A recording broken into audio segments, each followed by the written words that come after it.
Just in, Iran's state television has confirmed the death of the country's supreme leader. حضرت امام خامنه‌ای. The Iranian government has declared 40 days of nationwide mourning and 7 days of public holidays. And now, here is what was known the day before. A major war has begun. Strikes on the capital, the elimination of the commander-in-chief, the introduction of a state of emergency, and the urgent cancellation of events. The conflict has already affected all countries in the region. We will tell you what happens next. The operation by Israel and the US risks turning into a catastrophe for Kyiv. Ukraine could be left without air defense for years to come. Iran is presenting a bill to Washington. The US will have to pay. Is Tehran ready to put an end to the war?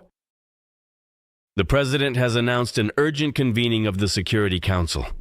A call for an immediate halt to hostilities. Moscow is ready to assist in de-escalation. About these and other top events on the morning of Sunday, March 1st.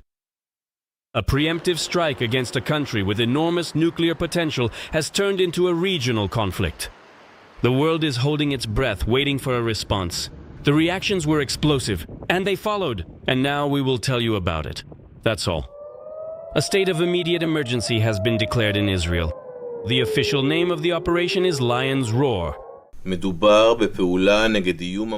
is an operation against a specific threat directed at us. Over the past several months, we have discovered that the regime continues to advance offensive plans against the State of Israel, specifically focused on restoring and accelerating the production of ballistic missiles, on the production, strengthening, and concealment of the nuclear program, as well as further developing and promoting the plan to completely destroy the State of Israel. In Tehran, key targets were attacked. Reports indicate strikes on intelligence buildings and facilities of the Islamic Revolutionary Guard Corps. There is information emerging about attempted targeted assassinations. Exactly who was targeted and with what result is still unclear. The Israeli side so far confirms only the death. The commander-in-chief of the Iranian army, Amir Hatami, and Mohammad Pakpour, the commander of the Islamic Revolutionary Guard Corps. In Israel, and not only there, people are calling on the public to take power into their own hands while the regime is weakened. We will create conditions that will allow the brave Iranian people to rid themselves of the burden of this murderous regime. This is your chance to create a new and free Iran. Take your destiny into your own hands. Hold your head high. Look up to the sky. Our forces are there, the pilots of the free world. Everyone is coming to your aid. And I believe that the day is near when Israel and a free Iran will join hands in the name of security and peace. Help has arrived. Homefront Command updated its guidelines. School classes are cancelled, large gatherings are banned, and the airspace is closed. At the same time, intensive strikes are being carried out on the territory of Lebanon. The first phase of such an attack is expected to last 4 days. The army states that the proactive alert is aimed at preparing for a possible escalation.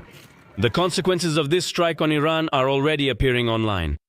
Shelling has been confirmed in several cities. As usual, the details of the operation are not being disclosed yet. There is no precise information about the current whereabouts of the president and the supreme spiritual leader of Iran. State media report that they are supposedly fine.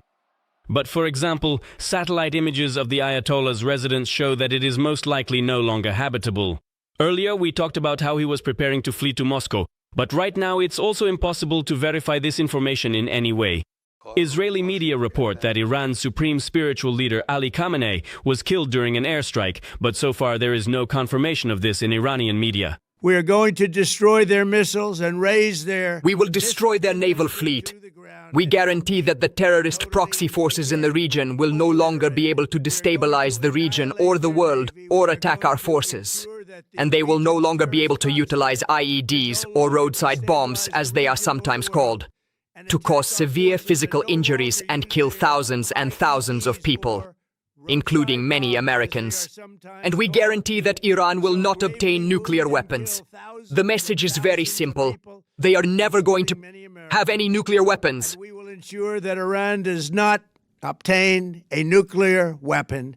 The whole Middle East heard Iran's response. All countries in the region, except Oman, were forced to repel Iranian strikes.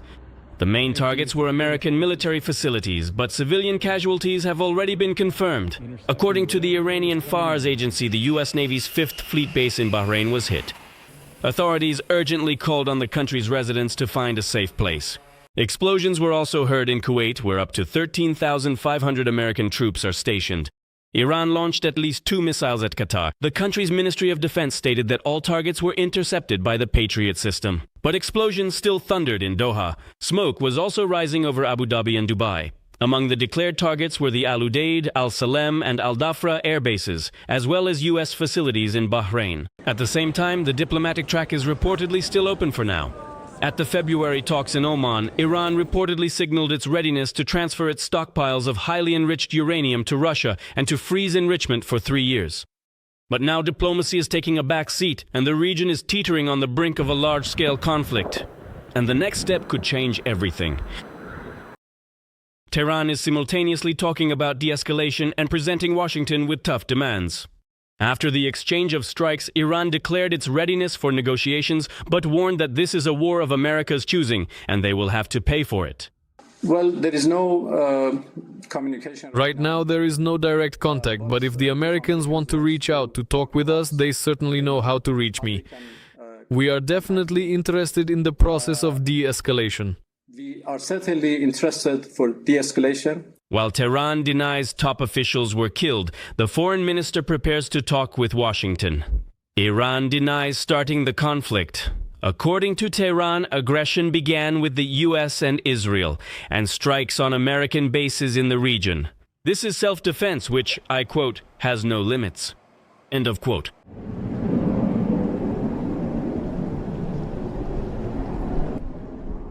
The signal from Tehran sounds ambiguous. We are ready to talk, but only after the attacks stop. Otherwise, retaliatory strikes will continue.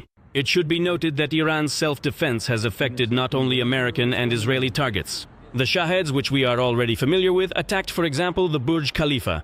Now the world has seen the accuracy of Iranian drones, which they supplied to Russia for attacks on Ukrainian cities. This is fair. Ukraine supported the strikes on Iran. The president explained the position quite clearly.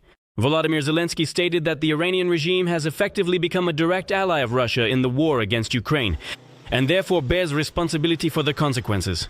Although Ukrainians have never attacked Iran, the Iranian regime itself chose to be an ally to Putin and supplied him with Shaheds.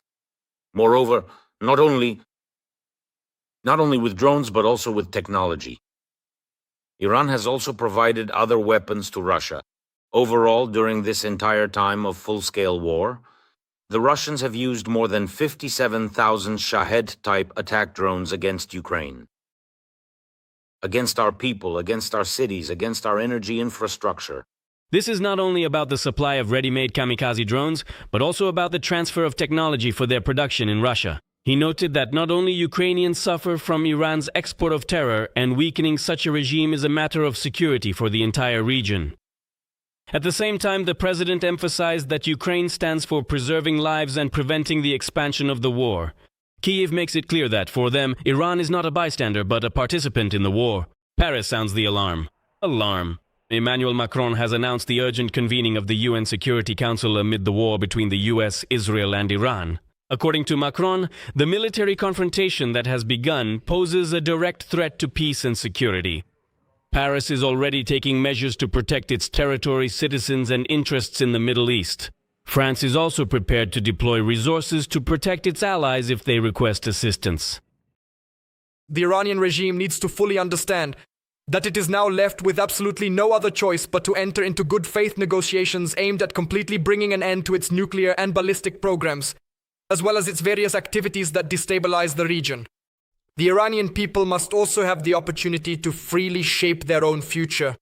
The mass executions carried out by the Islamic regime strip it of legitimacy and demand that the people's voice be restored. Macron emphasized that further escalation is dangerous for everyone and must be stopped. He stated that the Iranian regime has no other choice but to return to good faith negotiations on the nuclear and ballistic missile programs, as well as to cease actions that, according to Paris, are destabilizing the region. The French leader added that the Iranian people must have the opportunity to independently shape their own future, and mass repression deprives them of this right, of their voice. The operation by the US and Israel in Iran was not supported, surprisingly, even by Trump's ally, the president of Finland, who stated that a military operation against Iran goes beyond the bounds of traditional international law. Usually the legitimization of such attacks was sought out either from the UN or at the very least from allies. This time that was not really discussed. At the same time, the Finnish leader emphasized the obvious goal of Washington to prevent Iran from acquiring its own nuclear weapons.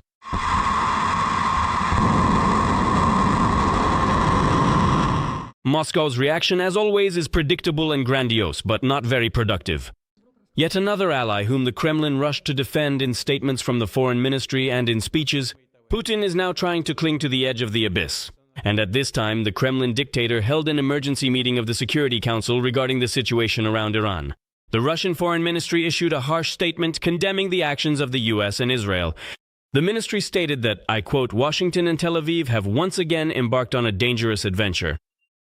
Russia declared its readiness to assist in finding peaceful solutions and called for de-escalation. And with that, all concern for its partner ended. A victory for the Allies could worsen Kiev's position. A war with Iran leads to an acute shortage of missiles for air defense systems, and this could directly affect Ukraine. This was reported by the Financial Times, citing American military officials.